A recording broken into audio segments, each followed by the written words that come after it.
welcome, welcome. This is Tekurah McCullough, and you are listening to the Monkees podcast. And our guest host for today is Gareth Reynolds. Hey, we're doing it. Yeah. How are you doing? I'm good, Tekurah. How are you doing? I am great. I have had a lot of iced tea today. So okay. I am. So you're amped up? Very amped up. Should we call you Tekurah? Would that be more appropriate? Oh, yeah. Hello. All right. Hello. So you mentioned the Monkees during one of your Gareths, and I was very excited. And so I messaged you, and you were like, I have so many stories. So many stories? I have a few stories. Maybe I oversold it, but I have one really good one. Okay. Well, I think what you heard me mention was that my first concert was Weird Al opening up for the Monkees. Which says so much. Which says everything. Literally is like two ingredients that you combine, I become. And so that was the start. That was like, but I loved the Monkees. Like, I don't even know what my deal was. It was partially because I think the show was a portal into that, and I just loved the show. Right. But yeah, as a kid, there was a time in my life where my father limited me to 1 hour of television a day, and he couldn't believe that I would watch 2 episodes of the Monkees back to back that I'd already seen. Like, I just remember his mind melting, being like, but you've seen this. And That''d be like, I know, it's a great one. The maracas, like whatever Red it was. maracas, yes. Red maracas. Yeah, so that was one of them. But yeah, I mean, do you want me to go into my best Monkees story? There's really only one great I've seen them 3 times in my life. The first time was the time I told you about. Then there's the second time. And then the third time, the only really funny story is that this girl that I was hanging out with, she was like, they were, God knows, they were probably 55 or 60 at the time. Okay. And she goes, should I throw my bra on stage? and I go, totally. Wait, and where so was she takes this? These are all in Milwaukee. Okay. And so she takes her bra off under her shirt, and she, does the little like slip it out of the sleeve of her shirt thing. Right. And she throws it on the stage. Wow. And none of them notice. Oh no. So none of them notice. And then we're like, oh shit, that sucks. And then so they keep going. And then Peter Tork, like 15 minutes later, sees it.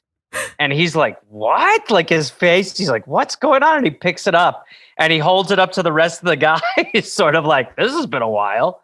And that was a good one. Wow. That's so, and it was Peter, who is my favorite, by the way. That was I think for me, like, as the test of time, Mike Nesmith becomes the one where I'm like, his songs are so good. Right. Like, yeah. A legit songwriter, legitimately talented. Not to take away from the other guys, but like, Mike Nesmith, I feel like could have had a career on his own. Oh, definitely. And did after, obviously, aside from the whiteout. But okay, so you want the best one? You want the chateau from the basement wine cellar? Essentially, with a few of my friends, I think I was at the Wisconsin State Fair, something like that. It was like an outdoor venue. And well, actually, I should preface this by saying, when I was a child, like I said, they were my favorite. My father came back from a trip once, and he had gotten Mickey Dolenz autograph for me. And he goes, you don't understand how hard it was to get this autograph. He goes, I saw him and I said, hey, will you sign? And he said, I'm sorry, I stopped signing autographs. My dad goes, I understand. You are my son's hero. Please. He goes, I hear that too. And my father somehow coerced him. Wow. Signing a piece of paper or something. Nice. But okay, so I'm at the Wisconsin State Fair, something like that. Mm-hmm. They're playing, great show. I'm with 2 of my buddies, and Are these the same buddies that went with you to see the Spice Girls, or is this different? Yes, one of them for sure. Yes. Awesome. Yes, completely. One of them, Bill Byer, who was my rock as far as being weird. He came with me. And so after the show, like people are clearing out, and then we just see like what the backstage area is, and I'm air quoting. And it's basically just like it's just like you can sneak under the actual stage and pop out on the backstage area, no problem. Oh, that's safe and secure. Great. Safe and secure. And so we both, myself, Bill, and another buddy, we all sneak under the stage, pop out the other side, and then we're just drinking the Monkees beer. What? And we're like, yeah. Wait, what? Yeah. So we're just like there, like drinking the Monkees beer. By the way, in any other context, that just sounds so funny. I'm drinking the Monkees beer. The monkey deserved the beer. But so we're drinking their beer, and then Peter Tork and Davy Jones are just, moseying around the area. And so I get a picture with Davy Jones. And then I get both of them to sign the inside of my jacket, all of which I've lost since, obviously, because I'm very organized. But I mean, I talked to them both for, 2 minutes, and it was mind bending. Oh my gosh. Because I was like, yeah, I mean, it was just like, imagine if you met them. You're like, holy shit. I would burst into tears. People have like said, oh, do you want to meet Mickey? Like after doing this podcast? I'm like, no, I do not. I would be a mess. I don't know how you did that. I think because I drank the Monkees beer. Oh, I think I was nice, and I was probably drinking beer for about 45 minutes before they came out. And the whole time we were like, this is gonna. I mean, this ends with us getting kicked out of here, obviously. Right, but they were just and like, then when we were eventually like, we have to go, we were like, what a strange ending that we're deciding to leave. Wow, that is a fantastic story. Yes, so that's why I say I have many Monkey stories. What I mean is I have 1 3/4. That's fine. That's fine. That was amazing. I think that's the best one. I think you win on this podcast, on this hugely successful podcast that you'd never heard of before. All right. So, well, to be fair, that's most podcasts. All true. You're busy with your. Wait, I was going to say award winning, but do they give awards for podcasts anymore? Because they used to. I don't know. I think they give lists. I think all you win anymore are lists. Yeah, I'm sure you. But you don't even want to post about lists, because when you post about lists, someone will go, "Well, they forgot about this thing," and you're like, "What a way to celebrate my inclusion into a list." Thank you. Yeah, lists I think are just fodder for conversation, because everybody just talks about what's not on the list. That's all it is. Totally. And by the way, I've been left off. You're always off more lists than you're on. Right. So it's like, if you're going to complain about every list you're not on, you're going to be on the whiny list. Right. All right. But you know what? You've been, the Dollop is heavily featured on lots of people's Spotify year-end lists I've seen. So I have seen that as well. Yes. That is fantastic. I'll take that. Yay. Yes. All right. Okay. I got to get into it. I would just love to just talk, but I have to do stuff. All right. We have stuff to do. All right. So we are watching episode 19 called The Audition. And then in parentheses, it says Find the Monkees. And then everywhere I looked, it was called Find the Monkees. Nobody calls it The Audition. You know why? If you search Monkees Audition, you're not going to find this episode. I think. What do you find? Do you find the monkey from Friends, Marcel? No, you find doing his final casting. Oh, Marcel. Is Marcel still with us? I wonder. I don't know. I don't want to ruin your show further, but I have fed him cake. Anyway, keep going. Wait, okay. Isn't it a girl? I think I used to know that monkey's name too. Or her, yeah. Man. What is that monkey's name? Don't remember its real name. Okay. All right. Yeah. This is episode 19. Find the Monkees is what it is called. Mostly, it's January 23rd, 1967, directed by Richard Nunes. Written by Dave Evans, who I always read as Dale Evans. Produced by Robert Rafelson and Bert Schneider. Associate producer Ward Sylvester, a Raybert production. All right, here's your synopsis. Mike, Davey, Mickey, and Peter are embarrassed when they find out TV producer Hubbell Bensen, Carl Ballantine, has invited just about every other group besides the Monkees to audition for a starring role in his new show. In order to get a similar invitation, the group does everything possible to get Bensen's attention. Production notes. The audition, Find the Monkees, was filmed mainly in September 1966. Due to its topical nature, the end of the show tag interview was most likely filmed separately just prior to the episode's first airing. And by that, they mean that the tag is topical, not the episode. Watch when the Monkees peruse the NBC building directory to find Bensen's office. The other names listed may look familiar. Among them are episode director Richard Nunes, prop man Jack Williams, who has cameos in the Monkees' second season shows Monkees Mind Their Manner and Miha Koggio, the Throat Escaper, and James Frawley, who was, of course, the series' main director. Song, Papa Jean's Blues. Actually, it has other songs too, but they only list Papa Jean's Blues. All right, that is our episode. And you guys all, I am such in a habit of saying that. Everybody, you know where to find these episodes. On the Is that a bad thing to say? That's a bad thing to say. Yeah, because it's I know everybody says when I say guys, I mean everybody, but that's not what people me. You're hear. just an impression of me. Ha! Gotcha. Burn. Yeah. Okay, that's good to know. You say you, everybody, folks, you all. Anyway, I might just stop talking pretty soon. What? No. It might have to happen. No. I've said too many things. Yeah. No. Okay. You can find the episodes sometimes on MeTV, sometimes on DirecTV, sometimes on Sling. This episode I found on the Monkees, it looks like their official YouTube channel. Was that the official YouTube channel? I think it was. I don't know.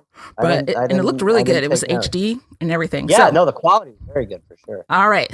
So everybody, we're going to take a break and we will see you after you watch the episode. See ya. Bye. Bye. We'll see you. Bye. We're back. Hey. All right. This episode, I was shocked to realize how much I absolutely love this episode. Did you remember this episode as you were watching it? I did not, no. Oh. Yeah. Oh. I always remember the Jolly Green Giants. Yo ho ho. I always remember that. It's so, the whole show. I still do just love the world of the show. Like you see it, there's just something very calming about the world they created. Yeah. Where it's like, the audience follows them everywhere. Mm-hmm. And yes, like things like the Jolly Green Giants, where you're like, very good. Very yes. All right. So we start off with Mickey on a hammock. And there's I don't know where that fly, I don't see, is there a fly? I think there's just a fly sound happening. Yeah. And then all of a sudden he is frightened awake by the Four Martians, the local rock band who have gold lame, what do you call those? Not jumpers, but little things. Onesies. Onesies and pantyhose over their face. And Mickey is which is amazing that Mickey didn't remember. Everyone else is like, Mickey, relax. But Mickey was like, real Martians. He was sleeping. He was startled. And he runs around in crazy fast motion. And it gets all the guys up out of their various rooms. And it turns out they just needed a guitar string. And Mike kindly has a box of guitar strings, which is very nice. I don't know where do guitarists keep their strings? Do they keep them in nice boxes? I don't know. I think like everything, it starts like that. And then eventually they just live in your guitar case. Right. I thought that's, anyway. And they tell them, we have an audition with the famous producer, director, whatever, Hubbell Bensen. And I'm like, oh, okay, that's great. And then, did you get one? No, we didn't get one, but whatever. And then the foreign agents show up at the door. Another local rock band whose gimmick is that they are all look like spies and whatnot. Yep. And they have act like spies. Oh yeah, definitely acting like spies. Very, very even on the way out. Yeah, very hard. And they have an invitation. Do the Monkees? Oh no. And then the Jolly Green Giants appear at the window. And they're like, "Hey, guess what we got in the mail?" Yeah, yo, guess what we got in the mail? And it's a fake out because they're like, "Oh, what'd you get?" And they're like, signed Net Funicello autograph or picture or something, which is kind of cute. And I was like, no. Oh, and we got the invitation too. Womp, womp, womp. All right. That is our opening. You jump it. You know that, you know what? You know this. Well, no, this isn't the Dollop format, but really it's Gareth, jump in and be funny. Um, Okay, got it. That's the format here. All right. So, I mean, I will just point out things that amuse me, but that's all there is. Go for it. Yeah. All right. So, it's just funny to me to think of Annette Funicello being like sexy. Like, wow, ooh, you got the Annette Funicello. I'm like, Annette Funicello, she's like 1,000 years old. And I think, oh, wait, I don't even know who she is. You don't? Oh, Annette Funicello? She was, those beach party bingo movies of the 60s? Yeah. That was Annette Funicello. Oh, right. Of Frankie and Annette? Yes. And she was a Mouseketeer. Yes. Right. Yes. So. Right. Okay. Now I know who you're talking about. But to me, she's always been, that old lady. And it's just funny to think like, wah, Annette Funicello. I know. You always think that. That's what's always so strange when people are like, whoa, Raquel Welch. And you're like, well, it's thing. But I mean, that's what happens. We're all aging. But yeah, that is it shows you how old the Monkees really are. Right. Then we have our season 1 opener. Boo! I prefer the season 2 opening credits, but we're still in season 1. So what's the difference? I don't even know that. Okay. The bathtub. Is the bathtub in this one? I'm not sure because it doesn't even register anymore because I've seen it so many times now. I just know I hate it. I don't think the bathtub is in this one. This one starts with Davy as the strongman thing at the carnival when he bops up. Season 2 starts with him drawing a gun and his gun belt falling down. That's right. Yes. And okay. Yes. Season 2 also has the little joke of everybody being Peter and the getting all the Monkees' name wrong until finally they identify Peter correctly. Right. Better. You're right. Which is much You're right, better. Tekurah. See, I know my stuff. All right. Yeah. So we come back and it is the now iconic shot of the boys on the floor, heads together, griping. Did you recognize that shot at all? They do that shot a lot, right? No, I think they only do it here. You just see it everywhere. Because I believe it's on my DVD. I know it's on my... You mean you're talking about where they are almost all... They're sitting heads together on the ground. Yeah. Popping around. That to me, that feels like no, Monkees. Wait. You know what? Yeah, I think they do that in some of their romps. You're right. Okay, yeah. Okay, right. But they're griping, and Peter is like really being negative and like going really dark, saying that they'll find them dead. And the other Monkees seem seriously disturbed by this side of Peter. Yes. But I do like, he says, I can see the headlines now, skinny group found in LA. Yeah, yeah. And then Davey says, oh, you know what? Just because we don't have an audition, we can still send in the tape. And I love on the tape recorder we rented. What? Okay, first of all. Different time. What is a tape recorder? I know. And then... Well, it's not even like what you would picture, like even what I picture as a tape recorder. It's not, it's a reel-to-reel. It's a giant TV set sized reel-to-reel. Yeah.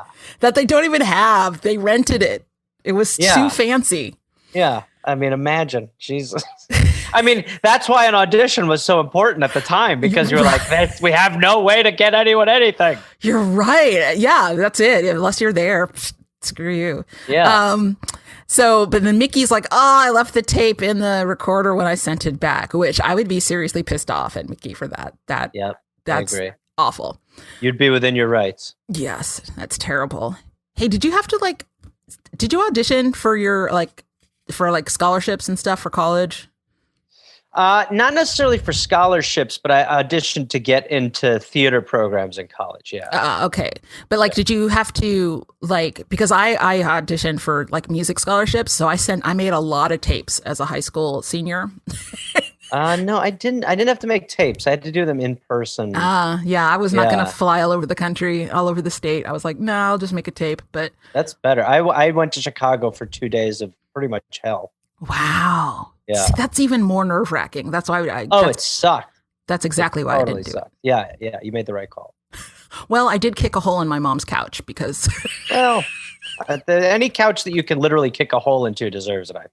Yeah, it was the old green plaid church. Couch. My family and I we go through these old pictures, and we were just looking at an old couch, and we all were like, it was one of those. And we were like, God, it itched. And we were like, it Yes! itched so much. Why were they so And then scratchy? we were like, why did we we laid on it just actively. We're like, this is ouch, ouch, ow. Why? For whatever reason, you're like helpless. Yeah. All right. But yeah, I kicked a hole in it trying to make my recording, and I stitched it up. So then that couch had a big L stitch in the back of it for a while. Well. All right. So going on to more interesting things. Mr. Bensen. We are introduced to Mr. Bensen. Well, get ready for Mr. Bensen. This dude is not normal. I love Mr. Bensen. He's getting his hair. His hair. Why did he have long pieces in the back? I was trying to like figure out how his hair worked. It wasn't just like a weird page boy. I thought it was just like I don't know. Now I'm thinking back. It was an odd copper color. It was oddly colored, but it looked short on top. Yes, but then in the back there were so many long bit. I mean, but it didn't look long. It's not like he had a mullet. Like he looked like he had a short haircut. But then it was very odd. He was like a pre-mullet. Like right. Right. It was like he was hiding his mullet. Right. Which is the right thing to do, obviously. Yes. Good job, Mr. Bensen. All right. So he is getting a massage. And I did look up the guy who was doing the massage. He was a sheriff. He played a sheriff in like Dodge commercials in the 70s. Oh, wow. And he actually, according to one website, they based the sheriff in Dukes of Hazzard on that guy. Oh God. Yeah. So what a nightmare to be like, this is our homage to you. You're like, this is what I seem like? Oh yeah. But no, he was great. He was a great character. He was like a Southern sheriff character with like and he also did seatbelt commercials, like public service announcement commercials to get people to wear seatbelts. All right. So a masseuse, he's giving them a massage, and then like his massage table like drives away. Yep, of course, as they always do. And as if that's not enough, he runs over the masseuse's foot. Oh no. Oh, now he's gonna need a masseuse. Oh boy. And he you know what? I didn't make many notes on this part. Like drives his table, secretary rents reel to reel. That's all I wrote down. I don't even remember how this. Secretary is Miss Chomsky. Yes. And she seems very acerbic towards him. Yes. Seems to be very, this does not like him. They have a very interesting relationship. Very interesting relationship. She is openly hostile. Openly hostile, and a litany of complaints about him that he just was like, okay, yeah. Right. So, I remember what happens. He wants to use the dictaphone, and the dictaphone is out to be repaired. Of course, we've all been there. Right. So she's rented the dictaphone. I don't even know what that is. Do you know what a dictaphone is? I mean, I feel like a lot of kids today are addicted to phone. Oh, woo! Hey! That's why I'm not on any lists. I actually don't fully know what it is. I don't know what it is either. I have no idea what a dictaphone is. I can't picture it. Yeah. I've heard of it. I've heard it in old movies and stuff. I have no idea what it is. All right. So then we cut to, wait, does he play the music? Is that where he hears it? No, not yet. Or no. Yeah, I think he does, right? Mm-hmm. I think isn't in this scene, he's, preparing for these auditions and whatnot. She's got the reel to reel instead of the dictaphone, and she's trying to take a memo for him, and then accidentally plays the music, and he's like, that's it. That's the sound. Right. Right. Wait, no, but before that, no, that's like right next. For some reason, I wrote down NBC sign. We cut to the Monkees outside. Right. That cool angle. Which is interesting because, so just living in LA, NBC is where they're shooting that shot, obviously. Right. But then, not to get ahead of ourselves, later in the episode, though, they're on the Culver City studios. Oh. So I was very confused. I was interested. So the show probably aired on NBC. So they probably shot that there, but then their actual studio was in Culver City. That's inside baseball. It's not this is the place for it. Okay. Yeah. So I'll have to check that out. Yeah. Look at the shooting locations. There's a 'cause website. I know I worked right near where the Culver part. I was like, oh my God, Oh, I cool. worked there. Yeah, but I worked there like 40 years later. That's awesome. Yeah, it was weird.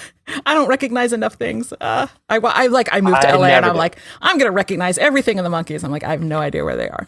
Yeah. All right. So, they're openly hostile to each other. And there's something about Mr. Benson's delivery that reminds me. Yes. And I hope, I don't mean this as an insult at all. And it's not you.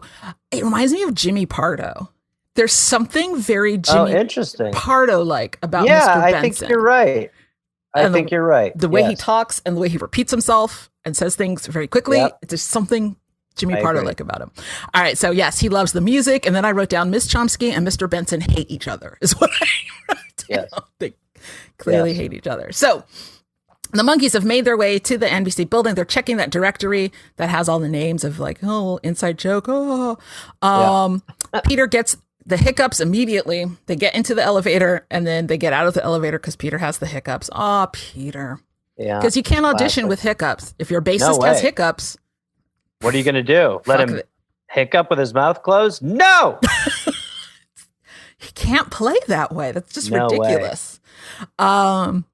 So then there's a series of But he also turned jaundice. yes, then there's a series of the boys trying to heal Pete through guided meditations, which When he's very, I was like, I think they used the light to make him look yellow, but they really, he looks very, whatever reason, Peter got very sick from his hiccups. He had yes, hiccups. it was yay portmanteaus. So Davey tries to like say, oh, you're on the ocean and stuff, and he turns green, bright green, and it's a mystery. I don't know how they did it. It's fantastic. And he's like, oh, I'm seasick, and the monkeys all go seasick at the camera, which is fun. Right. Yep. And then we get some classic comedy from Mr. Benson. He's still on his massage table. Miss Chomsky can't find anybody. Can't find these monkeys. She's gone everywhere. Mr. Benson clearly had some problems. Yeah, Clearly had some back problems, but then also seemed to be a very interesting human.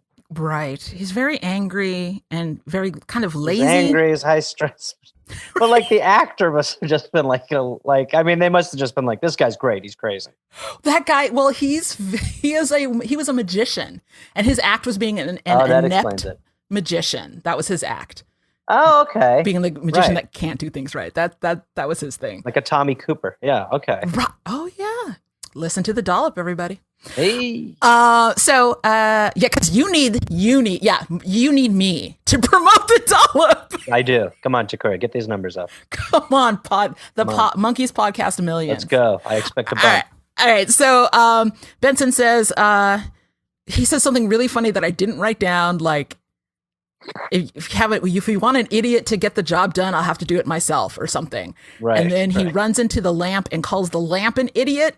And then Right. that's what made me think Jimmy Pardo, because Jimmy Pardo. Right. But then the funny part, he's got boxers on with polka dots. Oh, Yes. That's hilarious for some reason. Yep. Remember that's a comedy classic. That was a good classic trope. Yeah. Absolutely. So then Mickey gives Peter hay fever, and he turns that jaundice yellow. Sure. And We've all been there. then he's hopping on one foot and counting by twos or something. Oh, was he? I didn't notice that part. Okay. Well, on my 18th watch, I noticed, oh, he's counting by twos. And then Mr. Benson comes by and says, does he say something, or does he just give a little, what does he say? I don't remember. Well, they are counting. Yeah. So they're like 26, I guess 28. And he goes, once he gets to 32, sell. Right. Like it's a stop. That's it. Which made absolutely no sense to 9-year-old me. Did you get it as a kid? Because I didn't. Oh my God. No, believe me, why that show worked for me was because there was a laugh track. I understood nothing. There's no way that I was like, oh yeah, you got to sell stocks when they're high. There's no part of me that fathomed that. I was probably just like, of course, stocks, like for chicken. Anyway. Chicken style. That's very good for a kid. Yes. Chicken style. Oh, I'm sure I was far away from that. So then Miss Chomsky comes through and says, "Have you seen Mr. Benson? He looks like this." And then she does the same. Sell at 34. Because it's so good, you got to hear it twice. Yeah. And so then the boys go, "What? That's Mr. Benson!" And they run out. And then, my favorite gag is coming up, everybody. So Mr. Benson has gone to the Missing Persons Bureau to find the Monkees. This scene was insane. So there's this poor disheveled man in this messy office, and he's like, "Okay, hold on, let me get a pencil." Well, no, he doesn't even say that. He's like, "Whoa, hold on a second." His office is a nightmare, and he starts looking for something. He's looking for stuff, looking. He's like, "What are you looking for?" "Oh, a pencil." And then I want to call him Ballantine because that's his magician name. Benson is like, "What? Oh God!" Huh? And then he picks up the sign that was on the desk that should have said the dude's name. The nameplate, yes. Looks at it. It says "Missing Persons." Turns it to the camera and looks at the camera as if to say, it was an amazing. It just shows you that the Monkees had no rules on their show. There were no rules. Yeah, it was just like, hey, this guy who's just in this episode also looks at the camera. Right. Everybody. Yeah, he just looks down the barrel of the camera. Everybody do a camera take. And I just love, it's just so, get it? It's so Missing persons? I don't think so. Oh, it's so terrible. This guy's not going to find anybody. It's so bad. I don't even, when I started rewatching these episodes, last year, or the year before. Anyway, last year, I was like, I don't even remember this Missing Persons gag at all. I erased it from my memory. It was so bad. I mean, it's barely a gag, yeah. Right? I'd forgotten that was even in it. Okay. So then we cut to the Monkees outside, and what's really cute is that Davy is wearing the sleeve that was ripped off of Mr. Benson's coat in the previous scene. Right, So Davy's trying on the sleeve, and they're like, "Oh, we should get into the office. That's what we should do." And then Peter gets the hiccups again, and then they decide they're going to scare it out of him. And then they cut to some other footage from some other romp that they've done before, where they're in crappy 60s Halloween masks. And then we get a shot of Reptilicus, that movie, that Danish, some of that stock footage is from the Danish monster movie Reptilicus. Wow. Okay. That's crazy. Which showed up for the first time, I think, last episode or the episode before. And I never recognized it before. But me and Tom, who was my co-host last episode, we were like, "That's Reptilicus." Wow. So, and then, of course, there's a pretty girl because there's been no pretty girls in this episode yet. No. So we gotta get one. I mean, we've alluded to Annette, but that's not enough for the male. Right. The male viewers at home. We got to get it. So pretty girl walks by with the sexy music. Wah, wah, wah, wah, wah, wah, wah, wah. That's always the music whenever there's a pretty girl. Mm-hmm. And they wave, and then they all get the hiccups because she's so pretty. Gareth, have you ever gotten the hiccups from a pretty girl? Tekurah, I can't look at them without getting the hiccups. Good Lord. That's why I call women Perrier. They have bubbles. Oh, that was so stupid. There's no medical connection between attractive anyone and the hiccup. And then having, yes, of course. I mean, that's part of the beauty of the Monkees is they were like, there are literally no rules. Yeah, it's so stupid. We all have the hiccups now. Although Peter's wave is so doofy and charming, the way he waves at the pretty girl. You love Peter. I do. He waves with both hands at her, though. Yeah. He is. He's so childish. He uses both hands. And they're all children, but Peter was like the child of the children. Yes. And he's the one that has the hiccups. He has to hop on he's adorable. All right. So we're back with Mr. Benson with, is it Hilda or Tilda? I couldn't get this woman's name. The manicurist. I don't know. And he keeps saying things like, "Easy on the half moons, Tilda.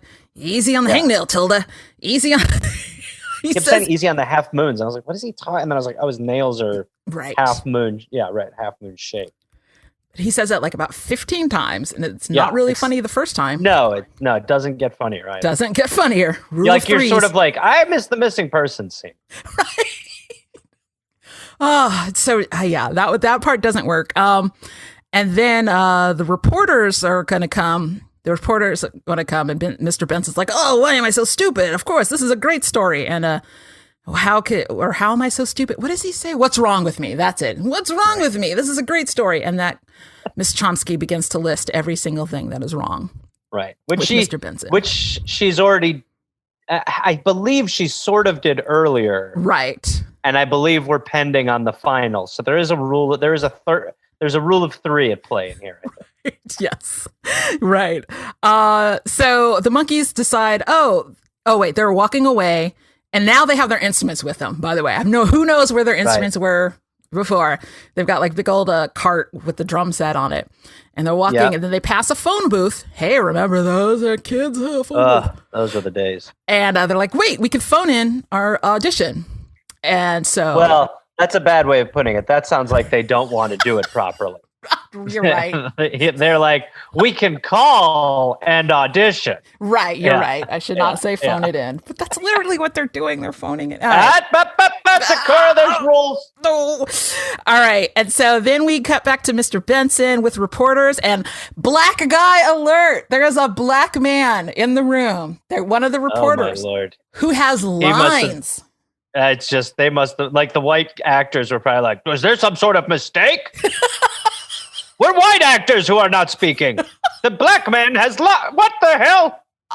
It's such joy. Brings me such joy. I'm sure. So the black man has lines, and he's like asking Mr. Benson about what's going on, and I don't even know what he's saying. I'm just excited that he's there. Yeah, you were not. You're unable to process what he's saying because you're like, he's talking.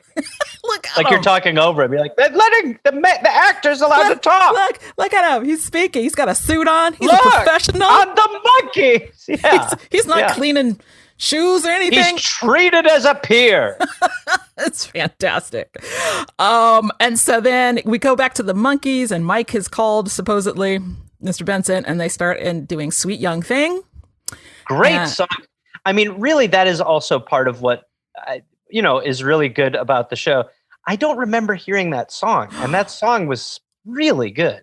I was obsessed with that song as a child. That is one of my favorite. What's it called again? Let me write it down. "Sweet Young Thing." Sweet Young Thing. Okay. I believe that's what it's called. Oh, please let me have that right.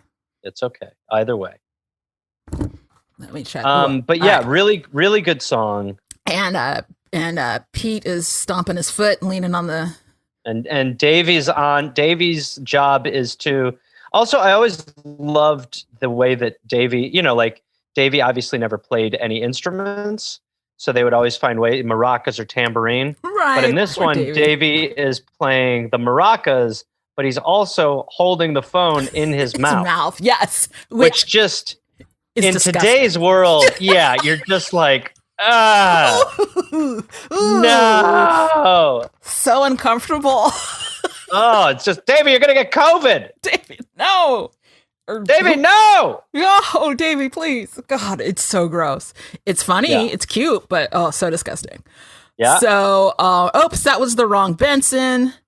So it's Davy's turn to call the right Benson, I guess. I don't know how. Who knows how this worked.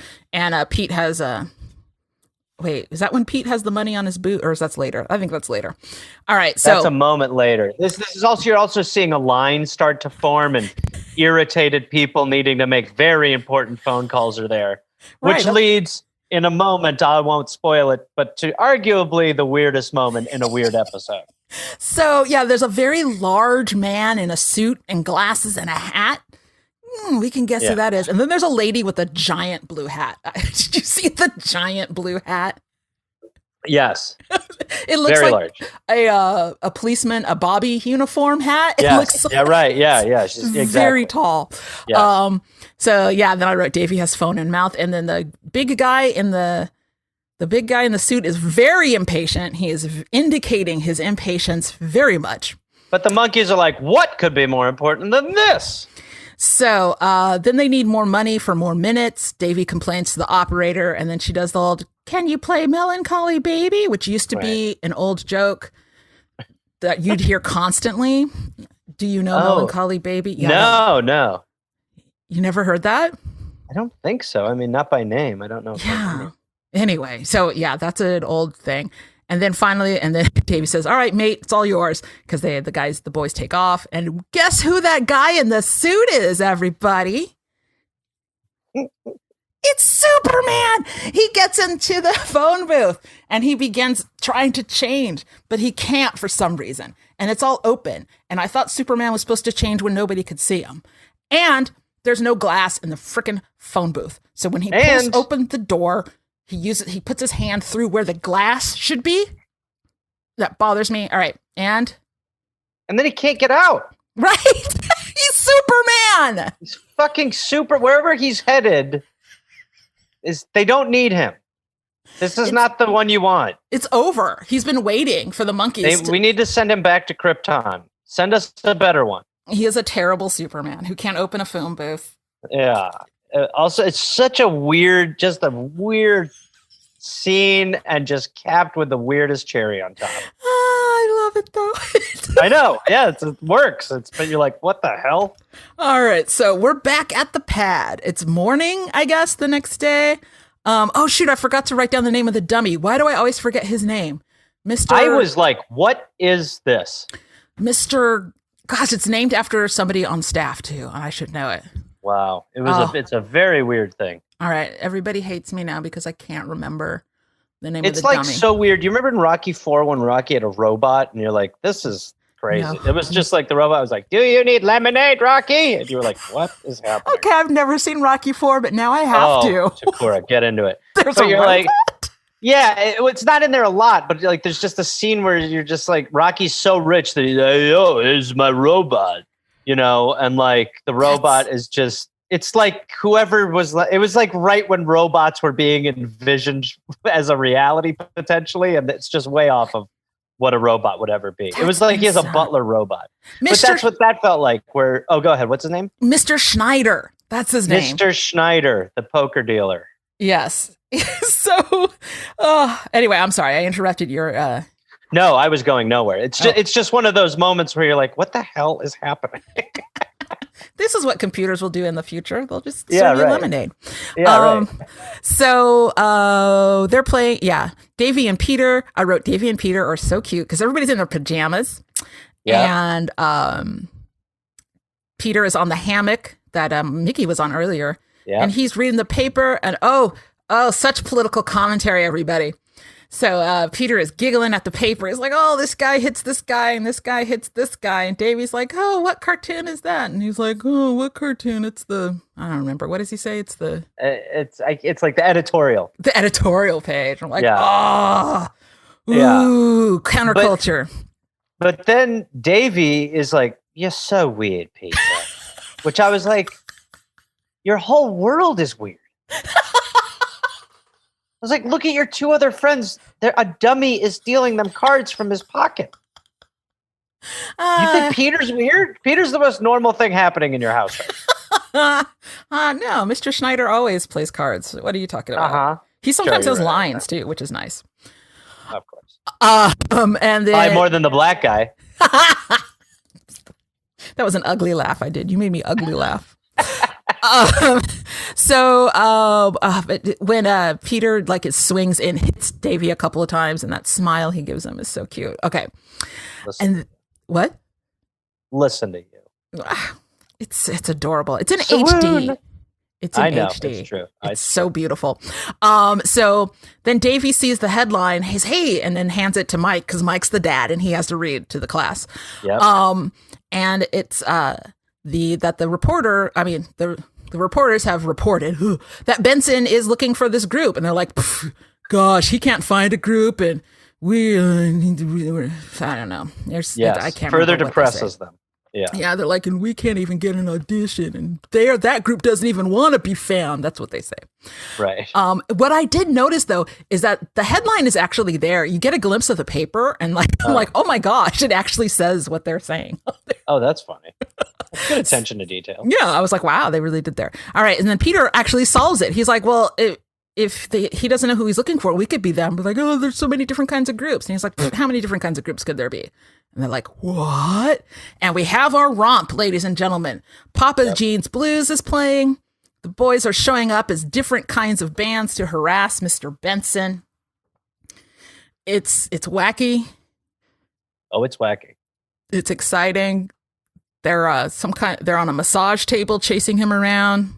Yes, that's the lot where I was like, that's the Culver City lot but it's, yes, they're chasing Mr. Benson. So it's clearly a fantastical moment. Right. Yes, I was wondering, you know what? I literally was wondering. I said, I wonder if Gareth will recognize that parking lot.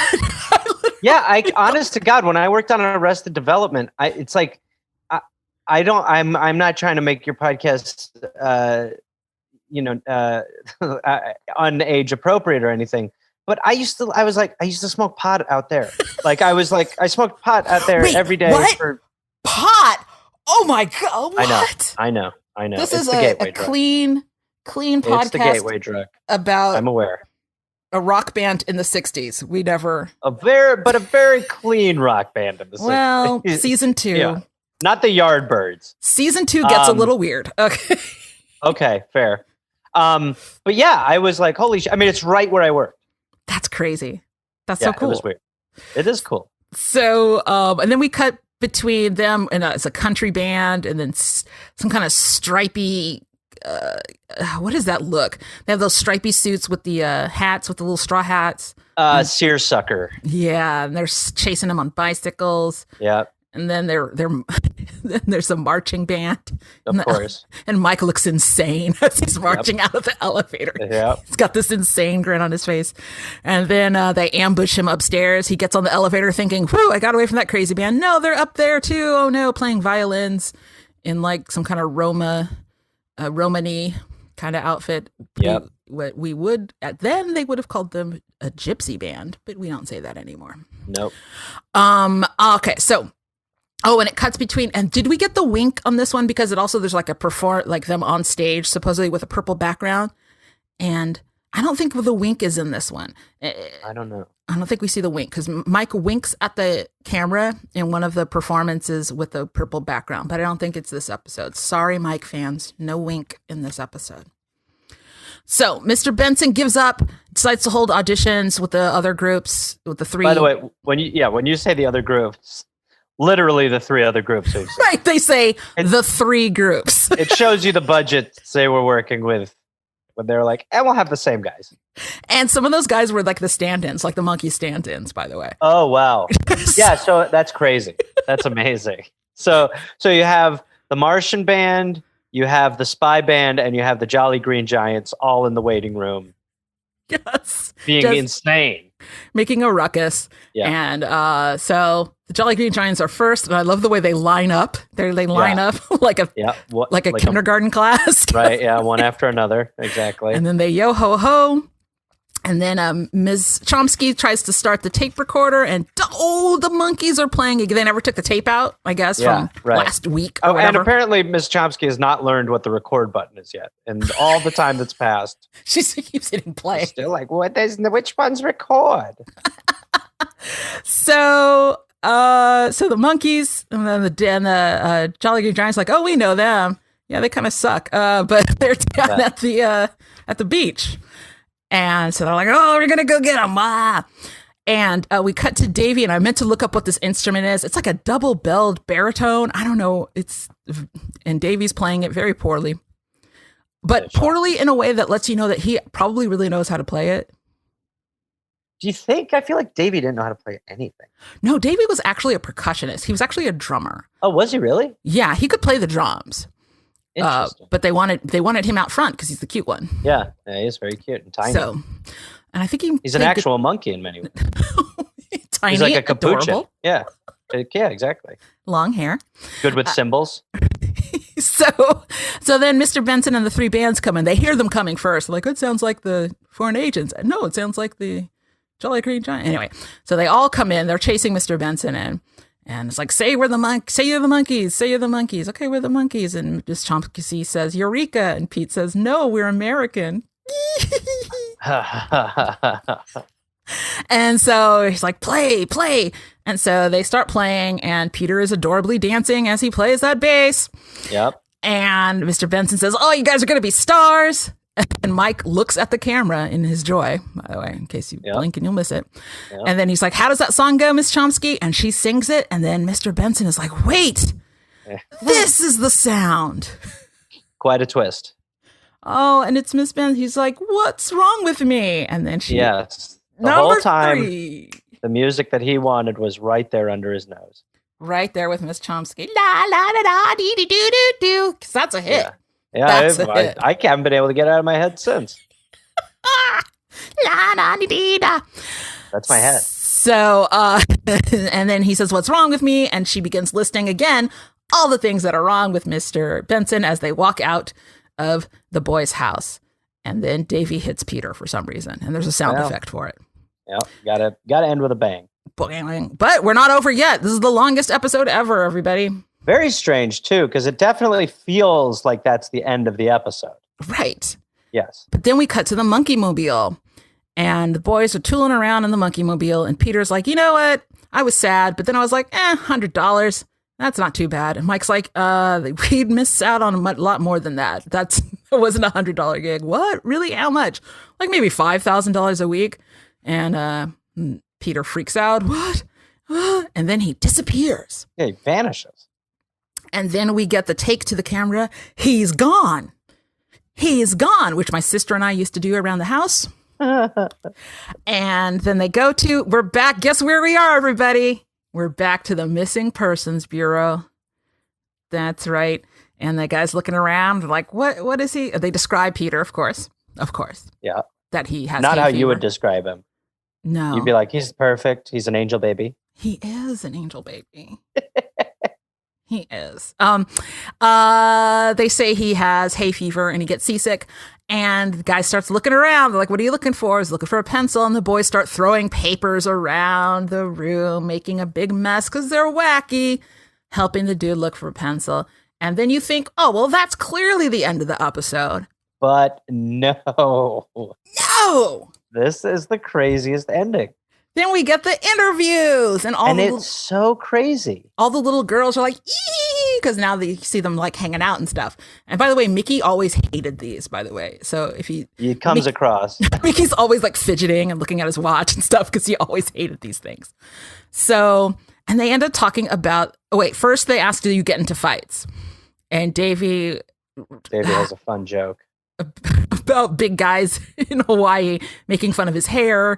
Yeah. And he doesn't mind. What was his joke, though? I don't remember. I don't remember exactly, but it was like, I don't remember. It wasn't even really a joke. It was like a piece of information with a smile. Right. Davy's the best at these, by the way. Davy is incredibly very charismatic. Yes, incredibly charming in these little interviews. So he's talking about how he doesn't mind if people joke about his long hair, but you go on too long and then he gets mad. And I like the way Davy acts like, he's so innocent when he once headbutted Peter. Oh wow. Davy will fight you. He is a tiny man who will fight you. Then they're talking about, what about long hair if people don't want to serve you? And then Peter says he'll invoke the Civil Rights Act if he doesn't get served in a restaurant with long hair. Is that how the Civil Rights Act works? I think to the Monkees. Okay. Yeah, but it's so strange because don't they start off by saying like, well, what do you think about the riots on next. Sunset? That's okay. Go ahead. Next. So let me step on you. No, it's okay. So so they talk about Peter will invoke, and he's like all serious about it, which is like uncomfortable. It's like, Peter, yes, it's okay. Not for you, Peter. The Civil Rights Act for your hair. All right, Peter. Yeah. And then they ask them about Then they ask him about the Sunset Strip riots, which I had never heard of before.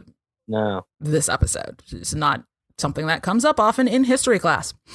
And then Mickey has the great observation that I'd actually seen people sharing this around on Twitter. Had you seen this little clip before? No. Of Mickey saying that actually they're not riots, they're demonstrations. I think it's amazing. Reporters and politicians like to say riot instead of demonstration because it only has 4 letters. Ooh. Yeah. Burn, Mickey. But it's also just so crazy because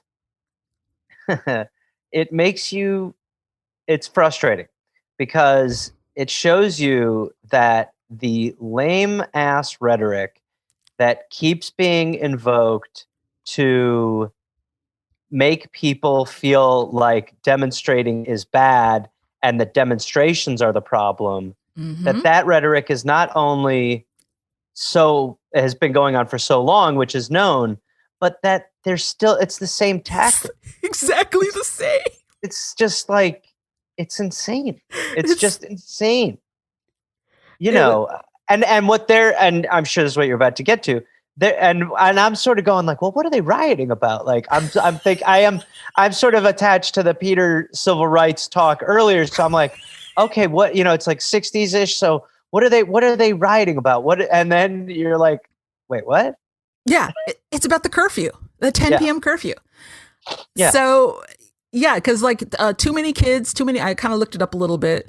Too many, young weirdos were hanging out at the Whiskey A Go-Go and surrounding areas. And so they wanted to have a curfew. And the kids were like, meh, I don't think so. And then like the Whiskey A Go-Go's like, well, you're ruining our clientele. And the other clubs, are like, well, that's going to ruin we're going to have to close, basically, if you invoke a curfew. And so Mike explains the riots about its curfew. And Mike is so good. I wrote, Mike is so good in his explanation. He's so calm. And he's like, well, it's because kids don't want to be told what to do. It's like being. He's also got a great answer earlier about the hairstyle. I'm getting there, Gareth. Sorry. No, don't. I don't have notes. Interrupt me because I talk way too much. Go. You're doing great. So yeah, he mentions like kids don't want to be told how to cut their hair, and then this interviewer says, "Oh, do you want all the kids?" Biggest softball ever. Would you like to see all the kids in America wearing their hair like yours? And Mike's like, "No, I would like to see all the kids in America wearing their hair. I'd like to see all the kids in America wear their hair how they want to wear it." You just throw a parade for Mike right there because it's beautiful. You cannot trap him. You cannot trap Mike. He will get you. Then Mickey quotes the sheriffs who were apparently like, this 10 p.m. curfew is stupid. Please don't do this. And then Peter goes off about, I don't even know what. I don't even know what he was talking about. Yeah. He was talking about age. He was talking about ages and about youth, and people don't listen to the youth, but then they want to enforce rules on the youth. But then when youth speak up, they don't listen to them. Yeah, I think that's what he was getting at. But which is what he talks about how, they're obviously they're under 21, so this is a very young group of people. But it is, again, so similar to now because, now like when you see. Really for Black Lives Matter, the reason why people are in the streets, you still hear the same approach. Even what Obama was saying the past couple of days, talking about how, this is a misguided slogan and stuff. It's just like, hey, can we stop nitpicking the, it's amazing to me how there can only be nuance when it comes to like money for war. Right. And yet in these sort of things, they're like, oh, that the defund the police slogan is such a turnoff.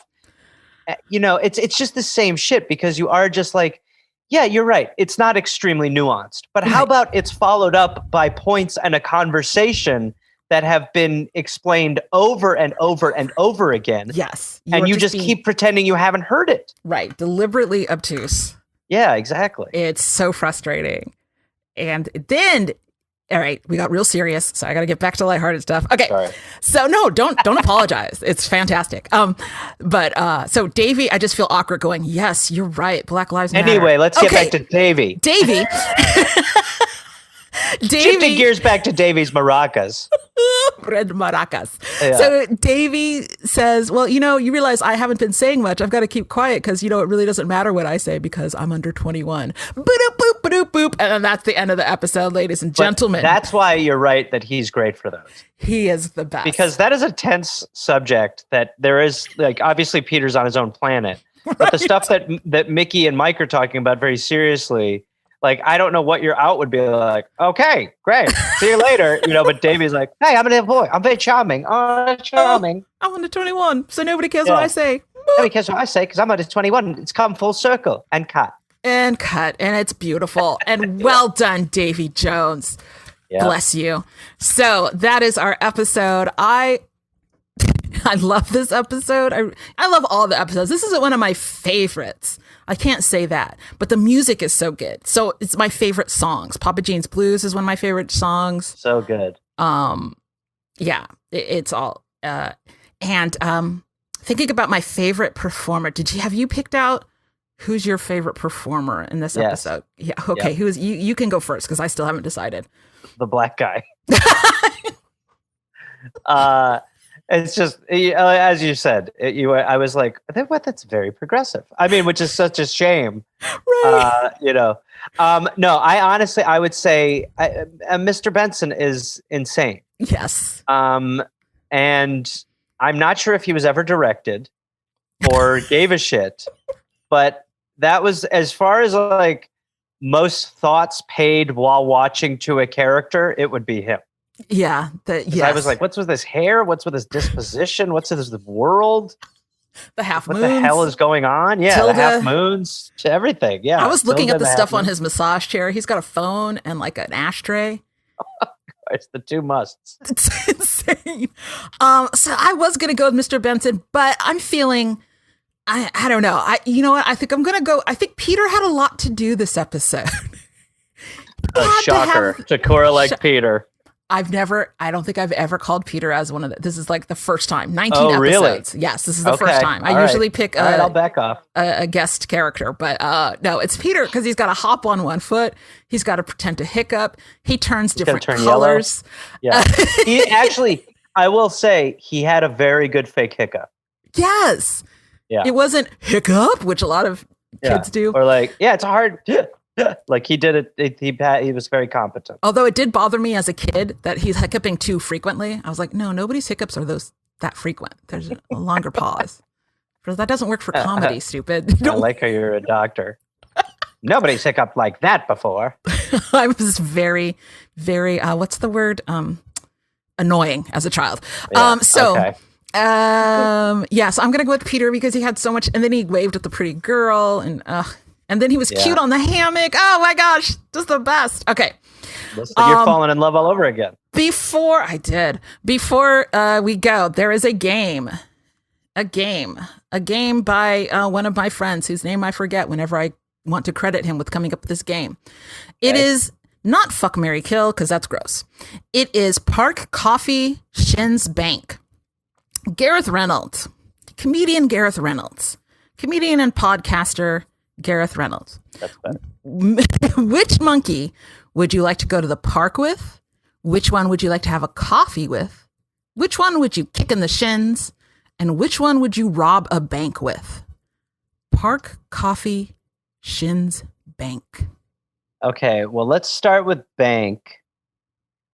I think bank, I would probably do Mike because while Mickey would seem like he would be the most down, I almost think that would be troubling.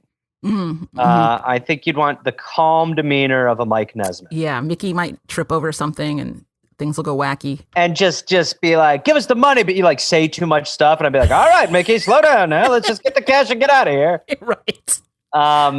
So I'd say bank with Mike. I guess I would say Park. Wait, it's Park, Shins, Bank. What's the fourth? Coffee. Have a coffee. Go to coffee. Okay.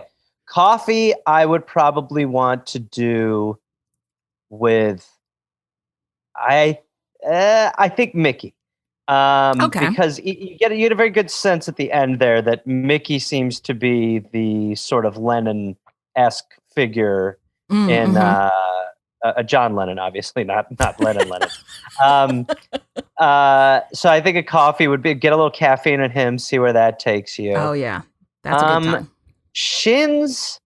Well, unfortunately, Tekurah, you're not going to like this. But if I were to try to kick Davey in the shins, I would kick him in his sternum because he's like 3.5 feet tall. So that is a problem. That is a challenge. From a health standpoint, I don't want to do that to Davey.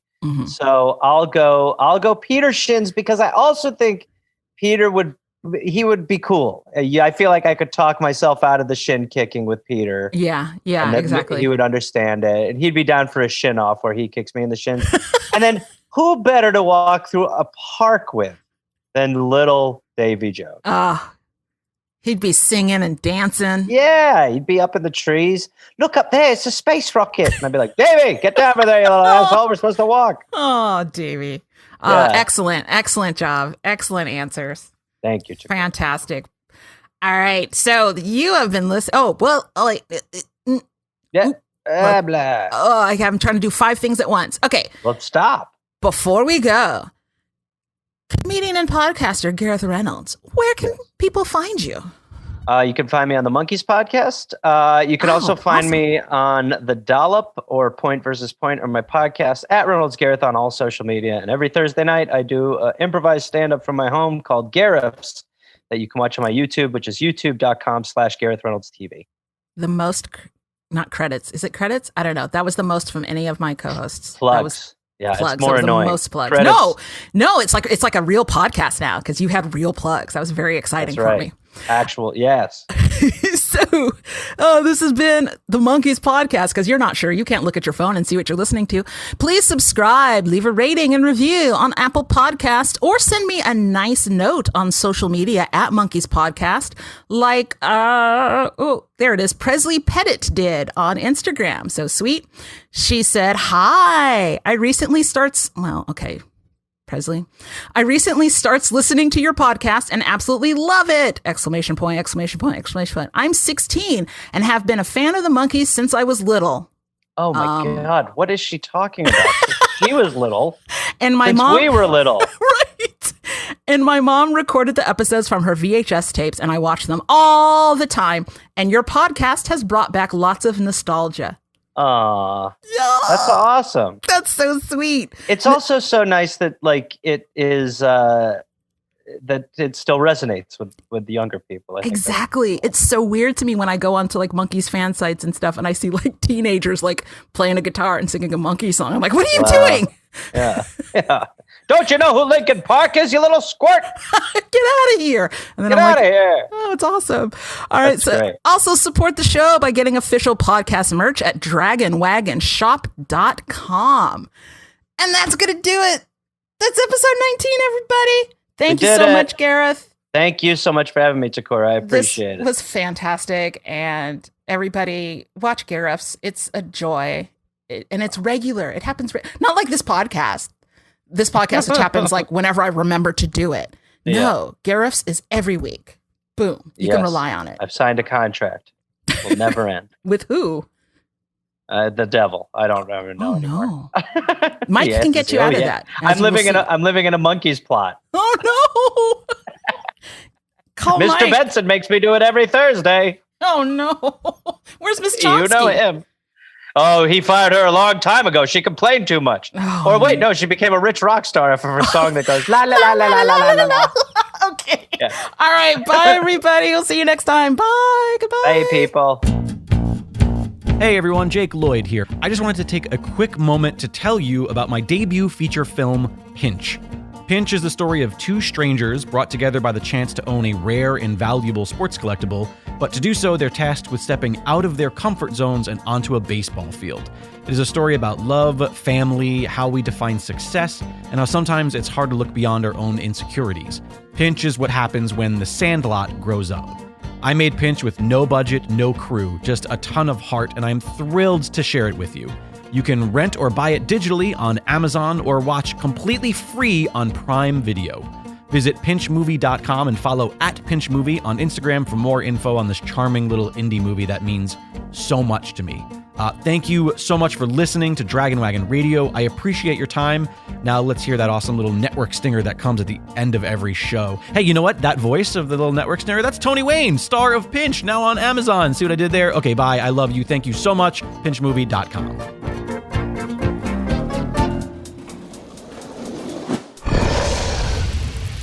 It's Dragon Wagon.